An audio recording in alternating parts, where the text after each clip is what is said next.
நண்பர்கள் அனைவருக்கும் அன்பார்ந்த வணக்கங்க. இன்றைய பதிவில் ஜெர்சியில் ஒரு கன்று மாடு ஒன்று விற்பனைக்கு வந்திருக்குது. கன்று போட்டு ஒரு நாட்கள் ஆகுது. அதாவது நேற்று நைட்டு கன்று ஈன்றிருக்கு அப்படின்னு தான் சொல்லியிருக்காங்க. மாடு வந்து 4ஆம் மித்து தான் கன்று ஈன்றிருக்கு அப்படின்னு தான் சொல்லியிருக்காங்க. 3 காம்பு மாடு, ஒரு காம்பில் பால் வராது, 3 காம்பு அப்படின்னு தான் சொல்லியிருக்காங்க. கறவை வந்து 12 லிட்டர் வரலையும் கறவை எதிர்பார்க்கலான்னு தான் சொல்லியிருக்காங்க.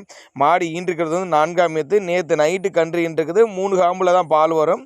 12 லிட்ரு கறவை வந்து ஷியோராக வரும் அப்படின்னு தான் நம்மளோட விற்பனையாக தெரிஞ்சுக்க. அப்படியே சீம்பாலே ஒரு 5.5 லிட்டரு 6 லிட்டர் பக்கம் சீம்பால் கறந்துருக்குன்னு சொல்லியிருக்காங்க. நாமக்கல் மாவட்டம் பரமத்தி வேலூர் என்ற பகுதியிலேருந்து விற்பனைக்கு வந்திருக்குது.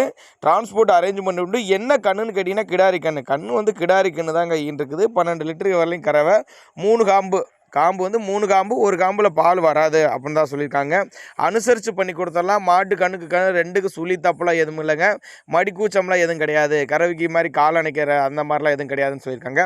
ஒருவேளை நாங்கள் கொடுக்கக்கூடிய தகவல் உங்களுக்கு போதுமானதில்லைனா கூட தாராளமாக அவரோட காண்டாக்ட் நம்பர் டிஸ்பிளே கொடுத்துக்க தொடர்பு கொள்ளுங்க. பரமத்தி வேலூர் அந்த பகுதியிலேருந்து விற்பனைக்கு வந்திருக்குங்க. தேவைப்படும் நபர்கள் மட்டும் தாராளமாக கான்டாக்ட் பண்ணுங்கள்.